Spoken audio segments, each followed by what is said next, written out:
또 선교에 대한 열심, 누구에게도 뒤지지 않습니다. 그리고 그 열심으로 인한 결과에 대해서 스스로 대견해야 하고 만족해합니다.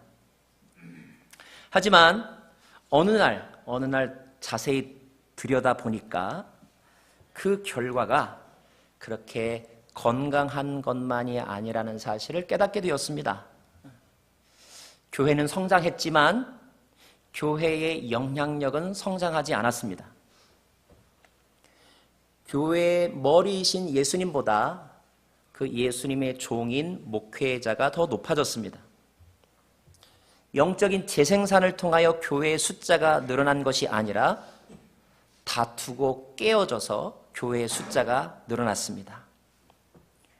교회 건물은 화려해졌지만 사회는 교회를 존경하지 않게 되었습니다. 교회 안에서는 상처받은 사람들이 많아졌고 그들은 결국 교회를 떠났는데 그렇다고 다른 종교로 간 것도 아닙니다. 이들을 일컬어서 가나안 성도라고 부른다고 하는데 거꾸로 하면 안 나가 성도입니다. 성도긴 성도인데 교회에 안 나가는 성도를 가나안 성도라고 말한다고 합니다. 문제는 그런 사람들의 숫자가 줄지 않고 늘어나고 있다는 것입니다. 왜 이런 일이 일어나게 되었을까요? 우리는 빌립보서를 통하여서 각 교회에게 주시는 또 그 문제를 바라보는 우리의 고민에 대한 답을 찾고자 합니다. 빌립보 교회는 잘 아는 것처럼 바울이 2차 전도 여행 때 개척하여 세운 교회입니다. 빌립보의 위치가 어딘지 지도를 통하여 한번 확인해 보십시오. AD 50년경의 일입니다. 루디아라고 하는 여인의 집에서 교회가 처음 시작이 되었습니다. 예배가 시작이 되었습니다. 바울은 빌립보에서 복음을 전하다가 실라라고 하는 사람과 감옥에 갇힌 적이 있었습니다. 감옥에 갇혀서도 찬송과 기도를 했더니 때마침 지진이 나서 옥터가 열렸습니다. 지금도 빌립보에 가면 그 감옥의 터라고 알려져 있는 그런 유적지가 있습니다.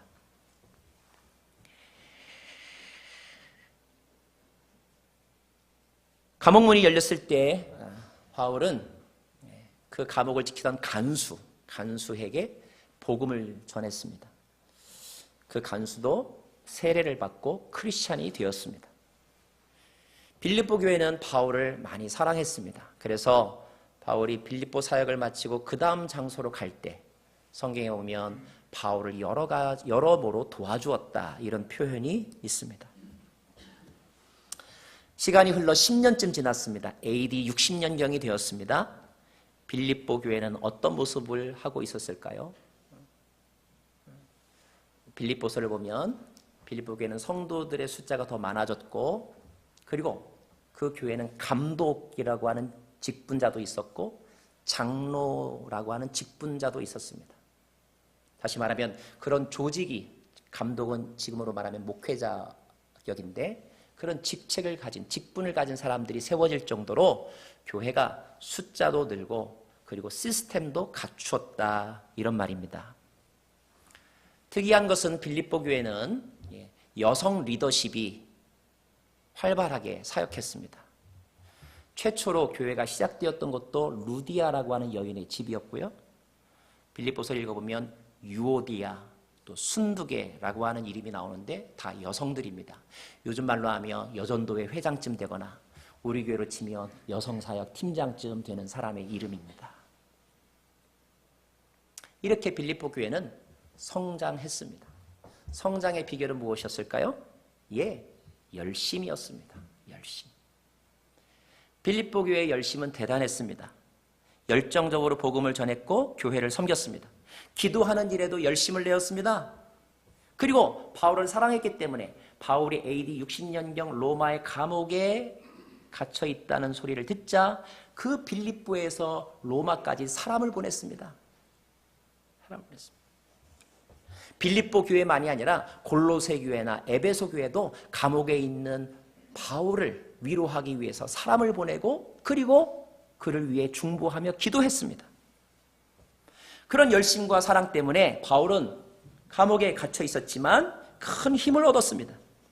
그리고 바울은 자기가 그러니까 석방될 것을 확신했는데 그 확신의 근거는 성도들의 기도 때문이었습니다. 성경에 나와 있는 말입니다. 그래서 바울은 오늘 빌립보서를 쓰면서 빌립보 교인들에게 날 위해 기도해줘서 고맙다. 고맙다는 말을 합니다. 그리고 내가 풀려나게 되면 빌립보에 꼭 다시 가볼게 라는 말도 합니다. 그런데 바울은 빌립보서에서 이렇게 고맙다는 말이나 아니면 보고 싶다는 말만 하지 않고 또 하나 중요한 메시지를 전하는데 그 메시지는 빌립보 교회가 가지고 있는 문제점, 그 문제점을 해결할 수 있는 길을 가르쳐 줍니다. 자, 빌립보 교회가 가지고 있는 문제점은 무엇이었을까요? 아이러니하게도 빌립보 교회가 가지고 있었던 문제점은 빌립보 교회의 성장의 비결과도 같은 것이었는데 그것은 바로 빌립보 교회 성도들이 가졌던 열심이었습니다. 열심. 왜 열심이 교회의 문제가 되고 교회를 병들게 만들었을까? 그것은 그들이 가졌던 그 열심이 순수한 열심이 아니라 이기심, 시기심, 허영심이었기 때문입니다. 1장 15절 말씀을 보면 어떤 이들은 시기와 다툼으로 또 어떤 이들은 좋은 뜻으로 그리스도를 전파한다고 되어 있습니다. 2장 3절에 보면 무엇을 하든지 이기심이나 허영으로 하지 말라는 말이 나오는데 이것은 빌립보 교회 성도들의 열심 가운데 이기심과 시기심과 허영심이 있었다는 뜻입니다. 이기심이 무엇입니까? 자기 중심적인 생각입니다. 시기심이 무엇입니까? 다른 사람을 인정하지 않고 끌어내리거나 아니면 지배하려고 하는 마음이 시기심입니다. 허영심은 무엇입니까? 자기를 높이려고 하는 마음입니다. 사람들은 정도의 차이가 있을 뿐 안으로 이기심, 밖으로 시기심, 위로 허영심 이런 마음들을 가지고 있는 것 같습니다. 그리고 그것이 때로는 마치 하나님을 향한 열심인 양 그렇게 포장되기도 합니다. 그러나 그것은 결코 좋은 뜻으로 하는 열심이 아니죠. 그런 것들은 결국에 가서는 다툼과 타락을 일으킬 뿐입니다. 교회 공동체를 무너뜨리는 바이러스가 된다는 뜻입니다.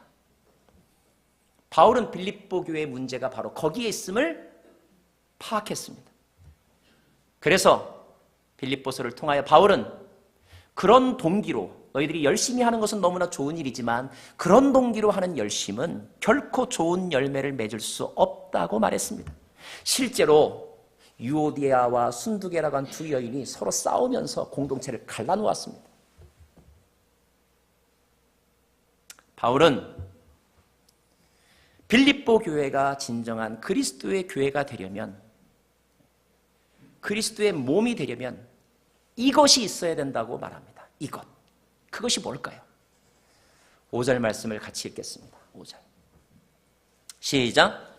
여러분 안에 이 마음을 품으십시오. 이것은 그리스도 예수 안에 있던 마음이기도 합니다. 마음이라는 단어가 나옵니다. 성경은 마음이 생명의 근원이라고 말합니다. 그렇습니다. 모든 것은 우리의 마음에서부터 시작이 됩니다. 그래서 마음먹기 달렸다 이런 말도 있지 않습니까? 마음에서 행동이 나오고 행동이 습관이 되고 습관이 성품이 되고 성품이 그 사람의 인생을 결정하는 거죠. 반대로 마음이 무너지면 모든 것이 무너지는 것이죠. 그러므로 마음을 잘 지켜야 합니다. 그렇다면 우리가 지켜야 될 마음은 무엇일까요? 사도 바울은 우리가 지켜야 될 마음, 우리가 우리 안에 채워야 될 마음은 바로 예수 그리스도의 마음이라고 말합니다. 왜인지 아세요? 왜인지 아세요?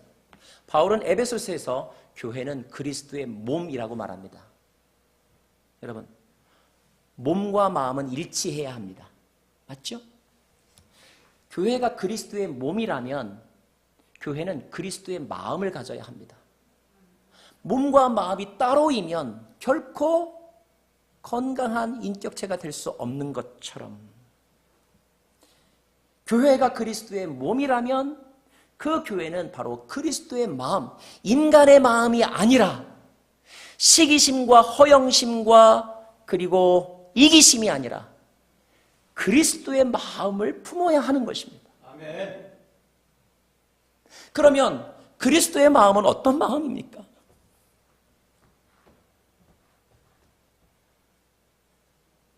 (6절) 말씀 같이 읽겠습니다. 시작. 그분은 본래 하나님의 본체셨으나 하나님과 동등됨을 기득권으로 여기지 않으셨다 그랬습니다. 저는 이 마음을 권리 포기의 마음이라고 말하고 싶습니다. 마땅히 누려야 될 어떤 지위와 권리가 있음에도 불구하고 그것을 어떤 목적을 위해서는 사용하지 않는 마음. 선교사님 중에 이용규 선교사님이라는 분이 있습니다. 선교사님 이름을 몰라도 내려놓음이라고 하는 책 제목은 많이 들어보셨을 거예요. 그가 많은 선교사님들 중에서 특별히 더 이렇게 주목받고 화제의 주인공이 되었던 것은 물론 그분의 깊은 영성 때문이기도 하지만 피상적으로는 그분이 하버드 대학을 졸업했거든요. 하버드 대학을 졸업하고서 몽골에 선교사로 헌신했기 때문입니다. 세계 최고의 대학을 나왔기 때문에 일반적으로 보면 그는 성공의 기회를 가질 수 있는 그런 찬스, 성공의 가능성을 가질 수 있는 찬스가 아주 많은 사람이었는데 그러나 그는 모든 기회들을 포기했습니다. 자기에게 주어진 지위와 그리고 기회들을 포기하고 뭘 했냐면 못 사는 나라 가운데 한 나라인 몽골에 복음의 선교사로 갔습니다. 이것이 내려놓음이고 권리 포기입니다.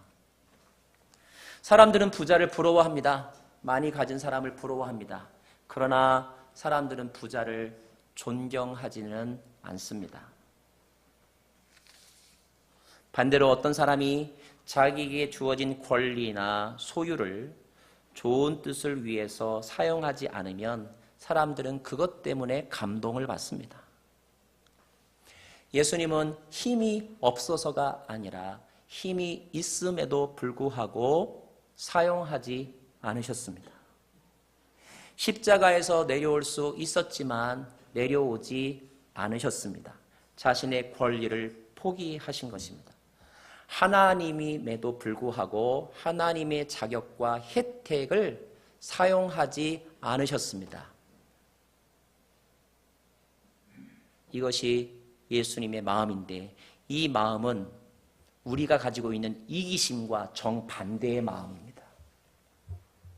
이기심은 내 권리는 반드시 찾아먹겠다고 하는 것이고 어떤 때는 다른 사람의 권리도 빼앗겠다라고 하는 마음이죠. 지난 12월 31일 저 태평양 건너 중국 상하이에서 12월 31일과 1월 1일이 넘어가는 그 순간에 36명이나 되는 사람이 한꺼번에 죽는 큰 비극적인 사고가 일어났습니다. 왜 사고가 일어났을까? 새해를 맞이하는 그 송구영신의 그 순간을 맞이하기 위해서 황푸라고 하는 강변에 수많은 사람들이 모여서 광장에 모여 있었습니다. 그런데 그때 어떤 높은 건물에서 한 사람이 돈을 뿌렸습니다. 그리고 누군가가 미국 달러다라고 소리쳤습니다. 사람들은 그 돈, 그 찬스를 놓치지 않기 위해서 달려들었습니다. 달려들다가 그만 한 사람이 넘어졌는데 그 사람이 넘어지면서 뒷사람 깔려 죽은 것입니다. 36명이 죽었고 더 많은 사람들이 부상을 당했고 부상자 중에는 중상자도 있다고 합니다. 더 기가 막힌 것은 그 돈은 진짜 돈이 아니라 술집에서 홍보용으로 만든 찌라시였다는 것입니다.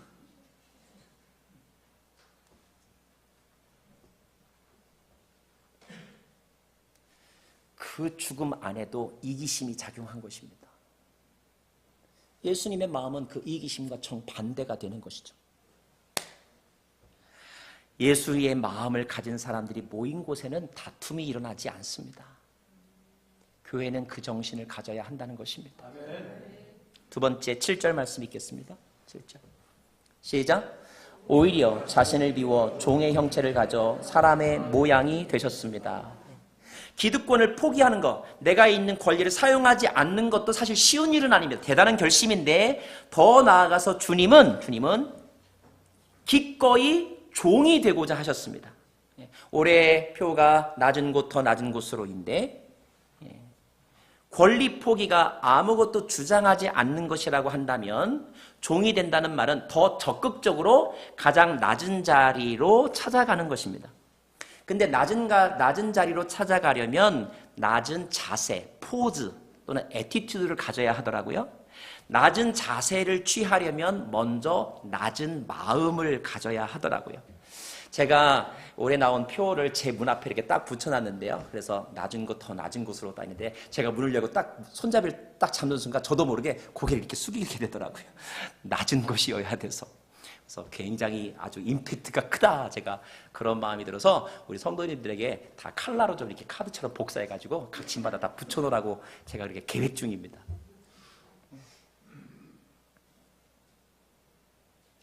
낮은 마음을 갖는다는 것은 우리 안에 있는 어떤 마음과 정반대일까요? 시기심, 이기심, 허영심 중에 허영심과 정반대되는 마음입니다.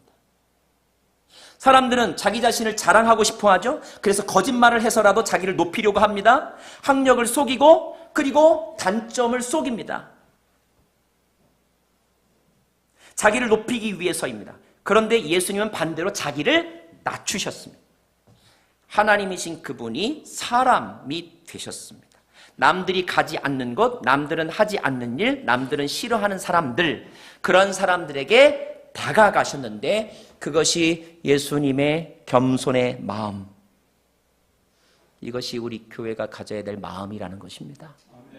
세 번째, 8절 말씀 읽겠습니다. 시작. 그리고 그분은 자신을 낮춰 죽기까지 순종하셨으니 곧 십자가에 달려 죽으신 것입니다.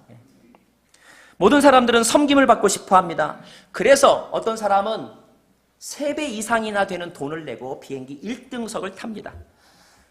섬김이 마음에 들지 않으면 막 소리를 지르기도 합니다. 그런데 예수님은 말씀하시기를 나는 섬김을 받으려 함이 아니라 섬기려 하고 많은 사람을 구원하기 위해 자기 목숨을 대속물로 주기 위해 오셨다라고 말했습니다. 쉽게 말하면 나는 살기 위해서 온 것이 아니라 죽기 위해서 오셨다라고 말씀하신 것이죠.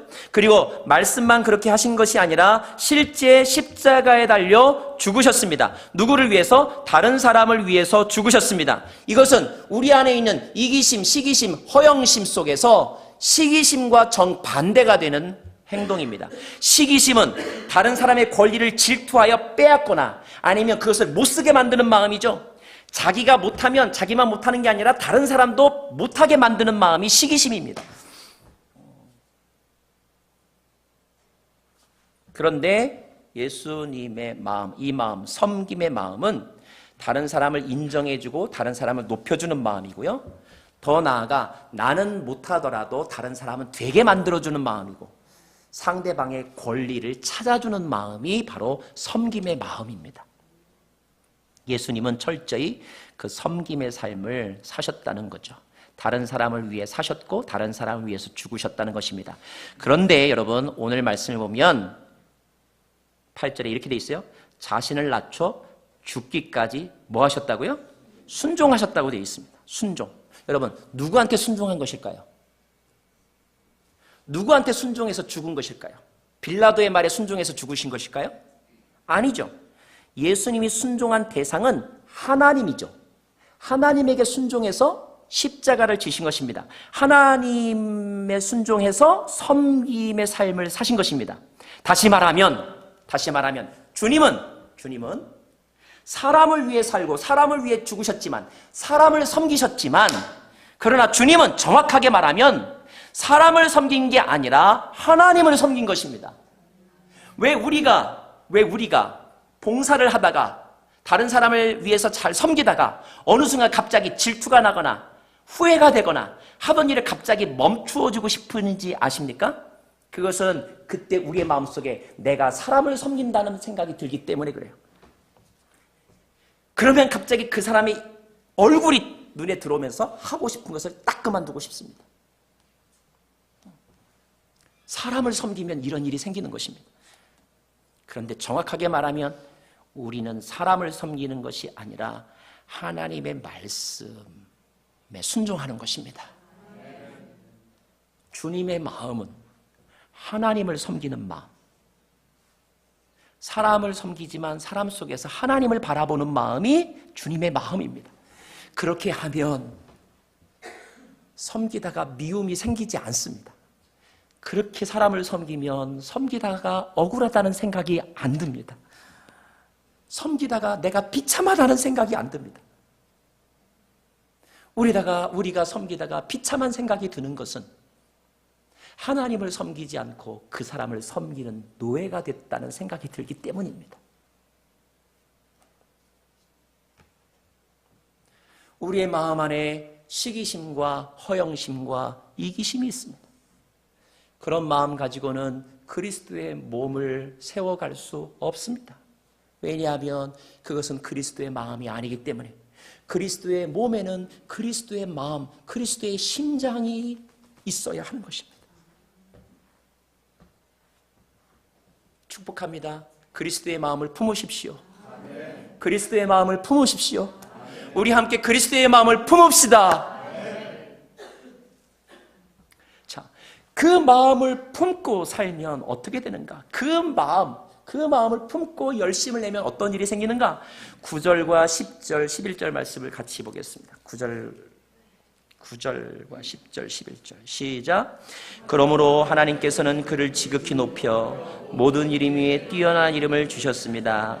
이는 하늘과 땅 아래에 있는 모든 사람들이 예수의 이름 앞에 무릎을 꿇게 하시고 모든 입으로 예수를 그리스도자 시인하게 하셔서 여기까지. 무슨 말입니까? 그렇게 낮아지고 권리를 포기하고 다른 사람의 종이 되어서 섬겼더니 그 사람의 마지막은 어떻게 됐냐면 오히려 높아졌다는 거예요. 유명해졌다는 것입니다. 사람들이 그 이름 앞에 와서 오히려 무릎을 꿇었다는 것입니다. 그래요, 여러분, 예수님의 마음을 가진 사람도 결국에 가서는 높아지고 유명해집니다. 높아지고 유명해져요. 그런데 세상 사람들이 높아지고 유명해지는 것과 무슨 차이가 있느냐 하면 세상 사람들은 자신의 힘과 노력으로 높아지는 것이고 예수의 마음을 가진 사람은 하나님이 그를 높여주시는 것입니다. 하나님이 그를 높여주시는 거예요. 이것이 가장 큰 차이가 있는 것입니다. 자기의 힘으로 높은 곳에 시기심과 허영심과 이기심으로 높은 자리에 올라간 사람은 그것이 내 것인 줄 알았지만 결국 내 것이 하나도 없고 다 무너지는 모래 위에 쌓은 성과 같다고 한다면 하나님이 높여주신 그 명예와 영광은 영원하다는 것입니다.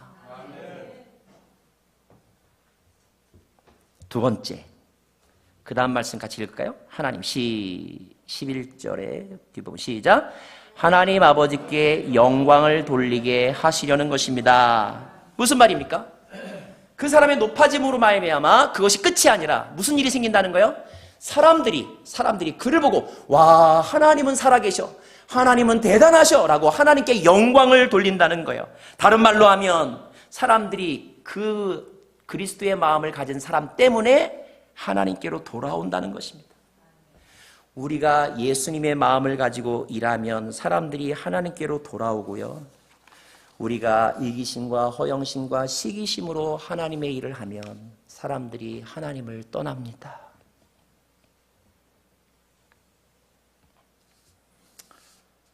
예수님의 마음은 하나님의 영광을 위한 마음이었습니다. 한국 전라북도 김제에 가면 금산교회라고 하는 교회당이 있는데 100년도 넘은 교회입니다. 1904년도에 미국의 테이트라고 하는 선교사가 그 김제 지방에 들렸을 때 그 마을의 제일 큰 부자였던 조덕삼이라고 하는 사람의 집에 가서 하루를 머물게 되었는데, 외국인 선교사가 오니까 이 조덕삼이라고 하는 이 부자는 선교사와 대화를 하게 되었고, 대화 가운데 복음을 듣게 되었어요. 그래서 자기의 많은 여러 방, 사랑채, 별채, 많은 방 중에서 별채 하나를 떼어서 여기에서 예배에도 좋다고 예배 장소로 제공을 했습니다. 그리고 그도 직접 그 예배 모임에 참석을 했어요. 또 사람들도 이제 참여했겠죠. 그때 그 집에는, 이 조덕삼이라고 하는 사람의 집에는 머슴이 여러 명 있었는데, 그 머슴 가운데 이자익이라고 하는 머슴이 있었습니다. 그 머슴이 주로 하는 일은 뭐냐면 horse, 말을 관리하는 역할이었어요. 근데 아마 그 이자익이라고 하는 사람이 아마 꽤 성실했던 것 같아요. 또 자기 집에 있는 식솔이어서 그랬는지 모르지만 이 조덕삼이라고 하는 이 집주인은 그 머슴도 예배에 참석하게 했고 함께 신앙생활을 했습니다. 그때만 해도 신분 내 어떤 계급 구조가 분명했기 때문에 이 교회가 어떤 식으로 되냐면 기역자로 돼 있어요. 기역자로 돼 있어서 이쪽은 여자들만 앉는 곳, 이곳은 남자들만 앉는 곳. 또 그 중에 앞쪽은 양반들이 앉는 곳, 저쪽은 이렇게 다른 사람들이 앉는 곳, 이런 차별이 있었던 그런 시대입니다. 함께 신앙생활을 하고 한 3년쯤 지났을 때 1907년입니다. 1907년 그 금산교회는 장로 투표를 하게 되었는데, 최종적으로 두 사람이 후보에 오르게 되었는데, 그 두 사람이 조덕삼과 이자익 두 사람이 올랐어요.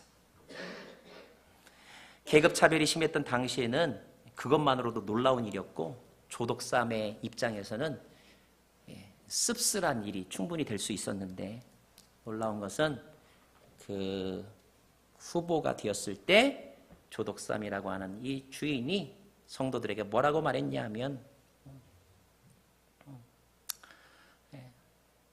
이자익 성도가 그렇게 후보까지 올라온 것에 대해서 정말로 기뻐한다고. 결국 투표를 했는데 누가 됐냐면 이자익 머슴이 장로가 되었어요.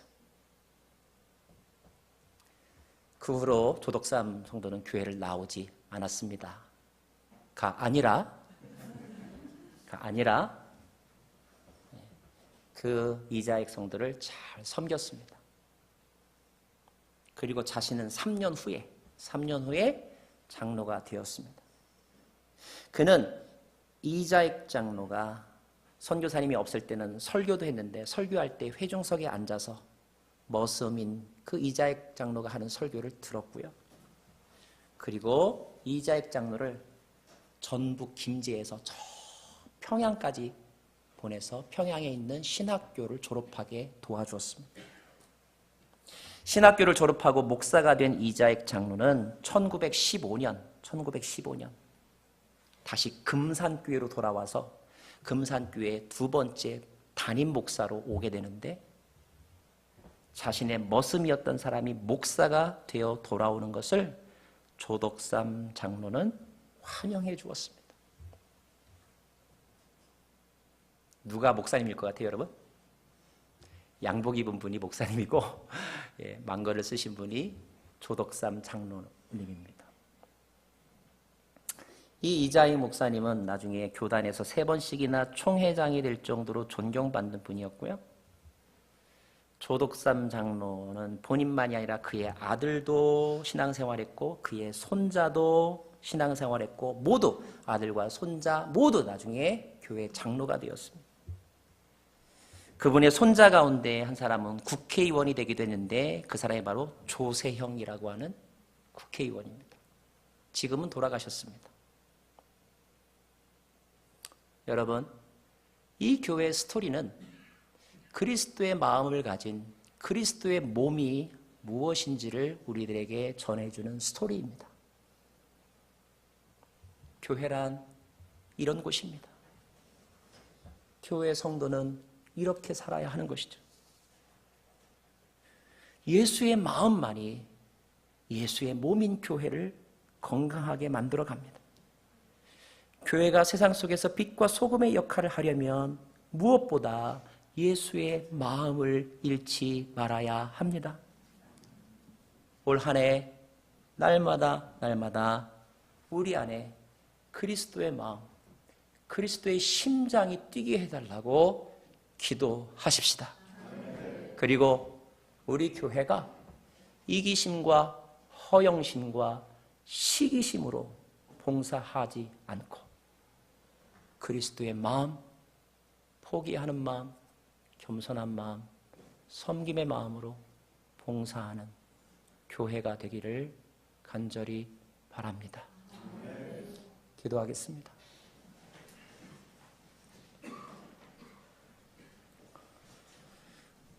주님 고맙습니다. 우리가 무엇을 품고 살아야 되는지 가르쳐 주셔서 감사드립니다. 이 시간에 주님의 살과 떡을 받으려고 합니다. 그리스도의 심장을 받으려고 합니다. 이식시켜 주시고 내 안에서 살아 꿈틀거리기를 원합니다. 역사하여 주옵소서. 예수님 이름으로 기도합니다.